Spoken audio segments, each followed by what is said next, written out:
There we go. Now we're even. Action. Oh, Present. What's I know, my man. What's up? What's up? chilling. So we did it, bro. What did we do? What did we do?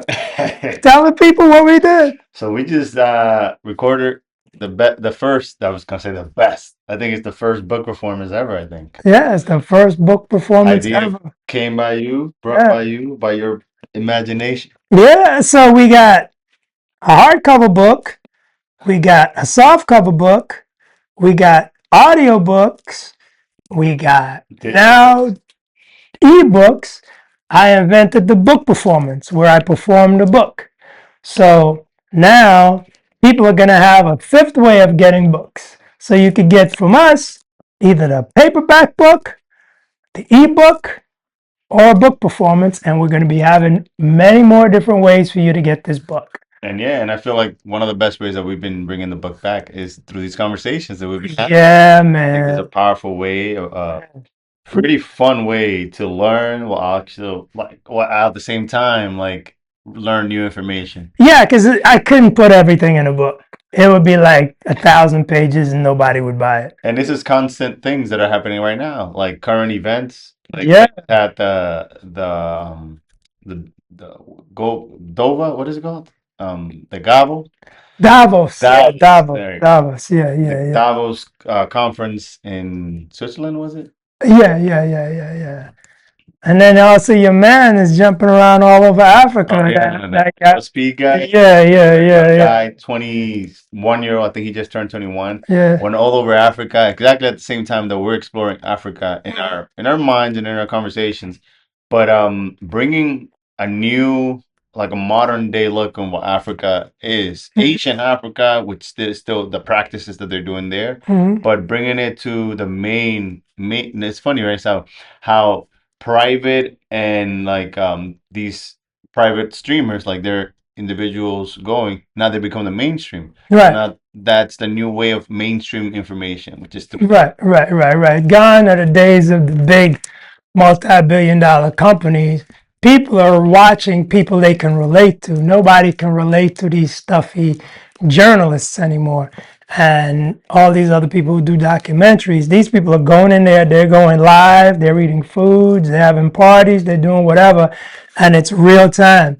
It's not something that's concocted and edited and, fancied up. Yeah, no, and the way he's been bringing the information is authentic, it's like super normal. It's like no filters, no preparation. I mean, of course there's some production that goes into it, but he's coming into these people's like lives and walking down the street. There's not like a theatrical show. No. Performed, but he's bringing rituals and traditions that people do there Right. as a custom, Right.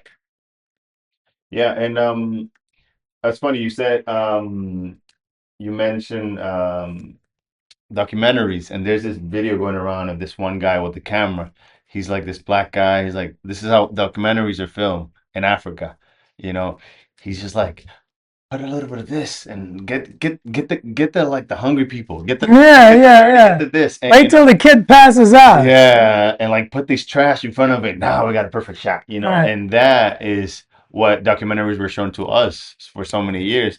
But now going like in a raw way of walking with people, talking to people, with a live stream, so there's no cuts. I mean, of course, there's some preparation to go into it. Like you have to be ready for somebody like him that move masses. Right. This kid came out of nowhere, and it's to me, this is the closest thing to Mansa Musa going through Africa and giving money to people. Because, like, as funny as shit, like as funny as it sounds,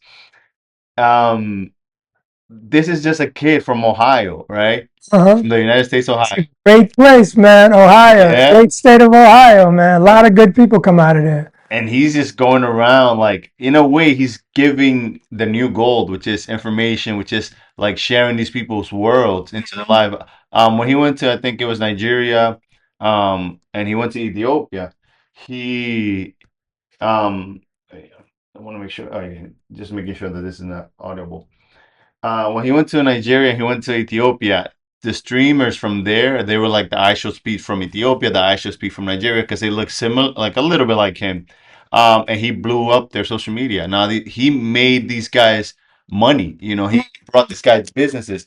Same thing when he went to China. He showed a China that we didn't know about. You know, we thought China was like communist China, which is, you know, there's a little interesting what China has transformed into. But we thought we were gonna see like policing, like people holding back, Yeah. and it cleared up a lot of the stuff. And China took advantage of that, and they were praising him in the media. They knew he wasn't like he wasn't a king walking around, but damn sure felt like a king. Yeah, Like yeah, yeah, yeah. he showed like the new inventions that China were having. Like he showed cars that will go underwater, like driving from land through water seamlessly. And this is I'm something not that gonna be in that car.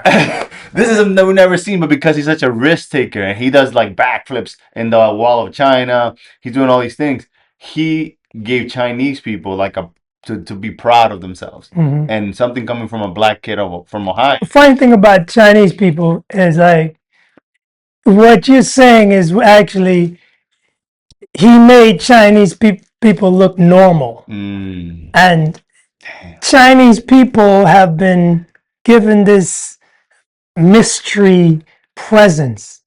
You know, like they're not regular people.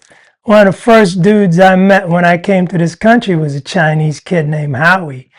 And I mean, we were kids, so we didn't have any airs about, you know, who we were or who he was or whatever. But everybody looks at Chinese as mysterious and weird, and they all know karate, and that's Bruce Lee's fault. That dude made you afraid of a whole race of people. It's like, yo, They dangerous. yeah. So That's now, funny because it's still happening today. This black lady met I think they're having a disagreement in a shop, a Chinese or Asian lady. I'm not sure if she was Korean, but she's like the black lady was like, I know kung fu. So this like, don't you come and be aggressive towards me because I can defend myself. yeah, I got kung fu too. So it's cool to see that, and that's what the world's changing too, you know, because like China is part of this thing called BRICS, right? It's Brazil, Russia, India, China, and South Africa, and they're changing the economic discourse around the world, and they're also changing the economic trajectory as well as the narrative. That's economics, that's, you know, trade, it's also some military cooperation. And the next BRICS is going to be what that brother is doing, showing you people being just the same as you, showing that, hey, they like, you know, Patrick Mahomes, they like, you know, Michael Jackson or, you know, Bruno Mars or whatever. And it's like, we're doing the same thing as opposed to, oh, those people over there are weird. Those people over there are weird. So this is the BRICS. This is the sociological BRICS that's happening with the work I'm doing. And the next move is going to be educating the world about the truths that have been hidden. And that is the shit that's going to really kill people. So, not kill it. Well, it's going to kill some it's people. gonna make your mind. It's going to blow your mind. Yeah. It's going to blow your mind. And that in that same no, in the same sentence. So this new world order was spoken about in the 90s for like a lot of underground information that was brought, and like, a lot of the videos that I've seen in the 2000s were about the 90s, and they talk about the world order, the new world order, and it's on the dollar and all that. But now in this what is it again? Davos, Switzerland conference that they spoke about money, which in America there's a lot of things going on. Like there's the whole protest going on in Minneapolis or Minnesota? Minnesota. I don't know if it's in Minneapolis, but it In could be. Minnesota, the whole ICE thing going on. So there's a lot of distractions, so people don't hear the information. There's a change already happened. The new world, and they mention it, which is surprisingly to me. Well, The new world order. The new world order. So what is the new world order, and what does it consist of, and what's coming, according to what you think? well, there's world order, and the original world order was the Europeans in control. It was called the rules-based system. And the rules-based system was just Western Europeans controlling everything. And, you know, that was the original discussions for the New World Order. And they wanted to ramp up their rules-based system. But that's just the Europeans, and a lot of times people forget that there's other parts of the world. The Chinese, they got their own ideas of where the future's going. The Indians got their own ideas of where the future's going. So do the Africans and so do the South Americans. But everybody's looking at this whole European, Western European New World Order. I don't know how good that's going to work because the world is changing rapidly. I mean, it is moving so fast, and there are things being done by certain groups who want to be in control to stymie the advancements of other people. But it's going to be difficult because, back in the day, like maybe 50, 100 years ago, the West had the weapons and the tenacity and the wherewithal for violence. Just wanton violence. They will take what they want. We want problems. We want all the problems. That's Right. a meme. Oh. So they took everything they could. So now China, India, Pakistan, and North Korea all have nuclear weapons. So it's not like 100 years ago where you could just use your power, your might, your authority, and your viciousness to do whatever you want. And that's really what's changing the world, because now the world can tell the Western world, look, we've got to work this out. If we don't work this out, we're going to work it out with ourselves. You guys are probably about 700 million people. You're less than 10% of the world. Do you want to work with us, or do you want to work on us? And those decisions have to be made by the Western world, the so-called original New World Order guys, because these people are doing their own thing. And regardless of what, this is why I said this is going to kill a lot of people. I'm saying it's going to kill them mentally, because what's happening now is everything was so easy for the West. They would go in, they would take, and they would say that they're the smartest, they're the brightest, they did everything. But now they have to intellectually compete on a serious level with the rest of the world. Let me give you an example. I always use art, entertainment, and sports to sort of bring people to light, abundance and prosperity, because you could see the achievements in sports almost immediately. I once said, maybe about 20 years ago, I did a joke. I said, you're going to be seeing some thick-legged black girls on the balance beam in gymnastics, and they're not going to be these itty-bitty little girls. They're going to have these big legs, and they're going to walk up, and they're going to go on the balance beam, and they're going to do their thing. And now that's what we're seeing.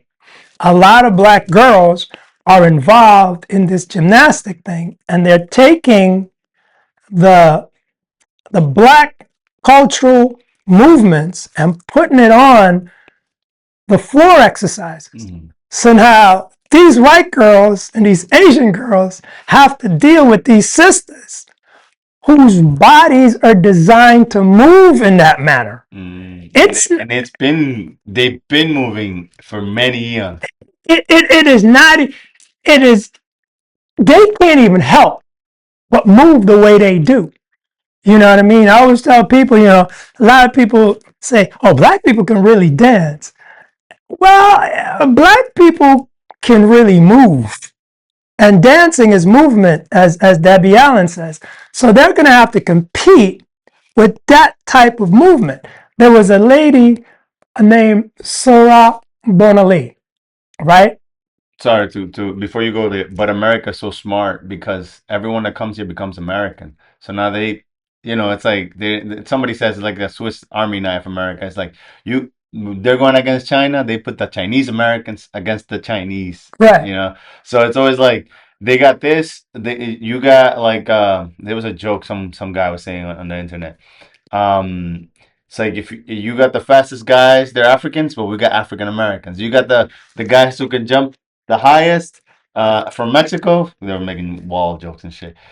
We got the Mexican Americans. You got the this, and we got the swimmers. We got the whatever swimmers in America. So there's always like America has a an identity from every part of the world. Yeah. It's they've managed to become first at a lot of things because a lot of the great minds from other countries come here.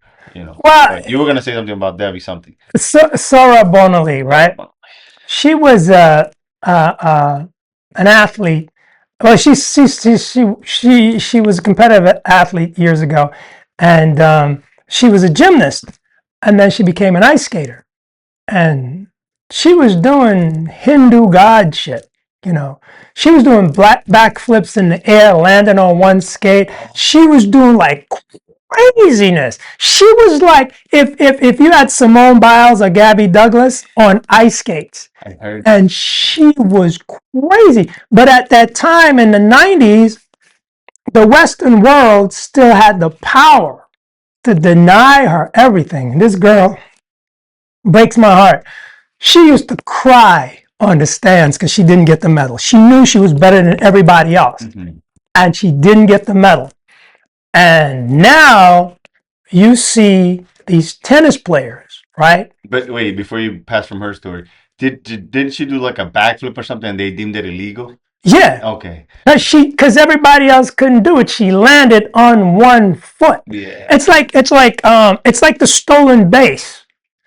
You know, they could have said that's illegal. But how are you going to tell me as an athlete and as a performer, I can't do something because you can't do it? You know what I mean? It's like the dunk. Did you know in college they outlawed the dunk because of Kareem Abdul-Jabbar? Oh shit! I didn't know that. Kareem was dunking on everybody. And nobody could stop him because he's Kareem. So he was dunking and dunking. They were like, "Nah, that's no good." That's illegal. So what did he invent? The hook shot. Now they were worse than the dunk because you couldn't stop the hook shot. Thing goes here, the timing changes. Yeah, at least you could just punch him in the belly on the dunk shot, but on the hook shot, this guy he's 7'2", and then he's gonna stick his arm in the air. So that's like 9 feet. You're not stopping that. So this is what they did to Sora, and she caught hell. And what a lot of these young athletes, you know, like Coco Gauffs and Naomi Osaka, they're having problems, you know, dealing with what they have to deal with the racism in sports. That's the tennis player? Yeah. She's Haitian and she's Haitian and Japanese. Okay. And the other one I think is I think she's Haitian or something else. I'm not sure if she's Haitian, but they're two girls, and they're really, really tough players, but, you know, they're getting some serious problems. So is, what's her name? Angel Reese. They're giving her shade. But, you know, they got to look at people like Venus and Serena. Give me the names of the ice skating lady that you mentioned. Sora Bonali. Sora? Yeah. Bonali. I think I'm saying the name right. I'm not good with names, but Soraya, yeah. Yeah. Beautiful girl, just astonishingly gifted, and they just did not want to give her any shade. I just want to showcase, you know. I mean, any sun, not shade. They gave her mad shade, not sun. So, you know, go ahead. They're having their issues. Like, you know, Coco was busting a racket up, you know, the other day, and everybody was looking at her. And then Naomi had it out with this other girl in the Australian Open, and the girl in the Australian Open was mad because she was saying, "Come on," but that's a Serena Williams thing. Who was saying, "Come on"? Naomi. Oh, okay. And Serena would always say, "Come on." I mean, if you're an athlete and you're not pumping yourself up, you just not trying. You know what I mean? Every athlete does that. You have to do that. So this girl got mad and all kinds of stuff, and they were interviewing her. But what I'm trying to say is, And as much as the rest of the world, especially the white world, has to compete athletically, right? Mhm. With, Soraya when she was skating, and Simone Biles now, as well as Angel Reese and Naomi and Coco, they now have to compete intellectually. And that's where the New World Order shit is going to really, really get messed up because they can't compete. I'm not saying that white people aren't smart, but I'm just saying everything has been given to you by the fact that you've taken it. Now you have to compete for it. You know what I mean? The oil, the gas, the uranium, the gold, the copper, the vibranium. You got to compete for that now. Now you have to be a diplomat. You have to be. Are you showing the And there's no crutch, it's like open. It's like an open source company, when companies become open source, anyone can input right? and everyone has access. Like at one point, like you said, America had the control. Right. Like what they did with this girl is like they denied her Yeah. from something that wasn't done because it wasn't done, then it was deemed illegal. Right. So this is the Surya or Suraya Sora. I don't know. But Bonali first back in backflip. yeah. Let me see if I can hear. Okay, let me give it some volume. Let's see if yeah, volume and check. Nope, can't hear that. They see. I gotta lean out the way. Oh, let me. So I was trying to get this video to have audio, and I muted mics like 30 minutes ago. So I'm shooting. I'm clipping this into it. Okay. So we're talking about Soraya Bile Bonale. Soraya Biles. It is Bile, man. I don't know. But yeah, that she made a backflip and it was illegal back then. Um, It's and probably still illegal now because I mean it's like I was telling you before you mute the mics. Um, it's like the stolen base, right? How are you going to tell me that I can't steal a base when it's not in your rule book? There was no rule that said you can't do a backflip, and land on one skate. But they said it was an illegal move. And it's illegal because no one else can do it. And I was talking about Kareem Abdul-Jabbar. They outlawed the dunk shot because of Kareem in college. So he was dunking on everybody. I mean, it's Kareem, right?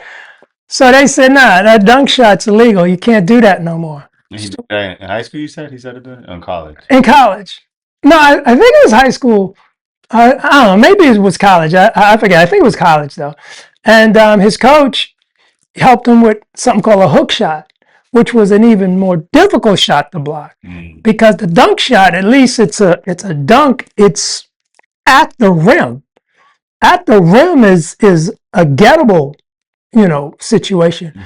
But over the rim, and especially like Kareem, he's 7 foot, and it's a hook shot, so his arm is going up about 9 feet. Who's blocking that? So this is the type of stuff that people, need to understand that you're gonna compete with a Kareem Abdul-Jabbar in science and technology, in medicine, in Science.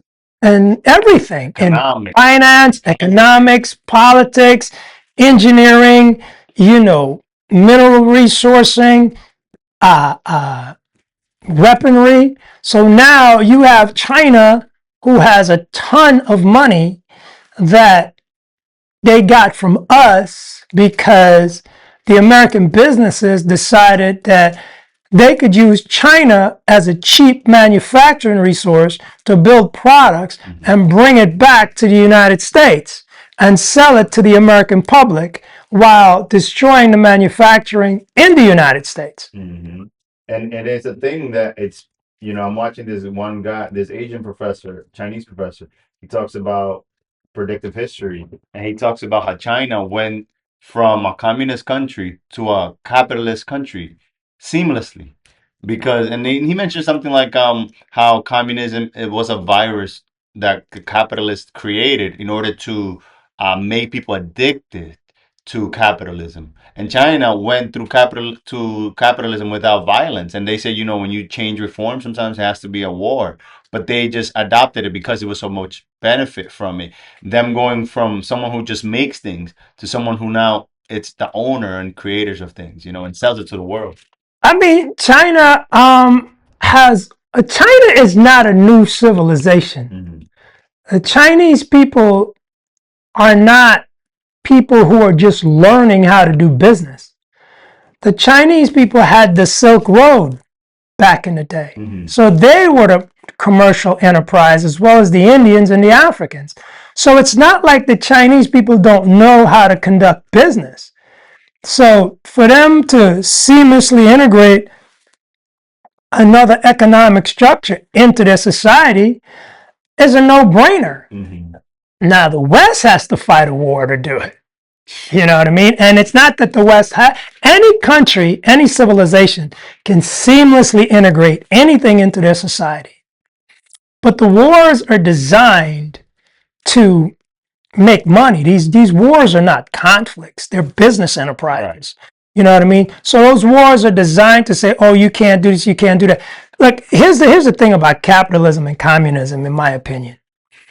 Capitalism controls you and communism owns you. Mm-hmm. And this is how the Western world deals with capitalism and communism. I don't like communism at all because communism owns people. And a lot of people, from an intellectual standpoint, communism is great and communism is, and socialism is this and socialism is that. But those are theoretical ideas. You have to have a free market enterprise and you have to have the ability for people to want to achieve. Yeah, as an incentive. As an incentive. And that's what China is doing. China is using a form of capitalism that's going to benefit the people from a sociological and economic standpoint. Western capitalism is just a business model to keep the money at a certain level with certain people. You know what I mean? So that's what that's all about. Yeah, and just to finish it off here, I know we missed out on a lot of good information. Um, just to finish it off because time is up. But we're gonna probably go back to some of that stuff later on and to regurgitate just like the incentive that America gives to people people are incentivized in America because you will become better than, and so social status is a incentive. There's the monetary aspect. There's the so many things that come with it, right? Like wealth and like in a lot of these countries, like communist countries, unless you come from a specific family, you can't achieve a certain status. Right. So here, a lot of people come here because you can become nobody from nobody to somebody. And that's the promise. You know, the communist thing and the socialist thing has been hampered by the Western sanctions. So, in essence, no one actually knows if socialism, the way it's done in like Cuba or Venezuela, is actually going to work. Socialism and communism did not work in Russia. It was capitalism at its worst because the capitalists were the leaders. They own and control the modes of production and they got all the money. Mm-hmm. In this capitalist society, the money is spread thinly at the top.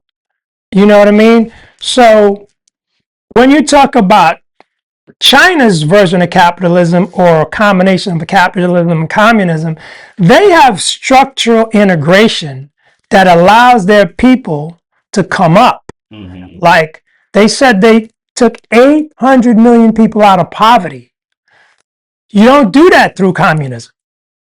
You don't do that through capitalism that we are a part of.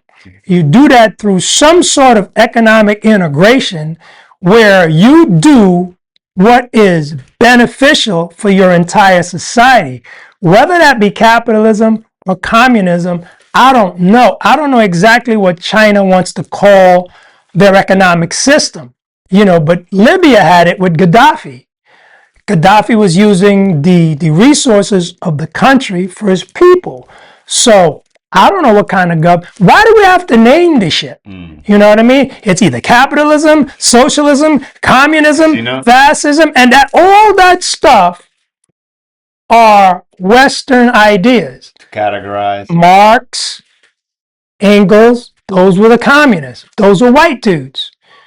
And capitalism is, Adam Smith and those dudes. And it's like, yo, why are you always taking a Western economic and political ideas and inserting it in your culture? Figure out what you need to do, like Gaddafi did, like the Iranians did before the Shah and the Ayatollahs, like the Chinese did in ancient China, and like the Africans did. Figure out what that was and move away from these structured dynamics that have to have labels and control. Because I mean, what happened in America, I'm regurgitating things that I hear all the time, from either reading, watching a video, or learning from, like, again, like I mentioned, this professor. He says that what happened in America could only happen at that time.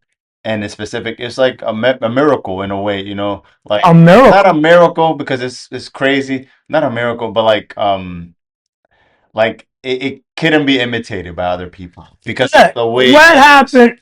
This whole America thing. This whole America thing is not a miracle. America was built on slavery, and that's how they got their money. We gotta go. You gotta get back. Gotta get into this book. A miracle was a wild statement, but that's gonna be the catch for this video. Peace.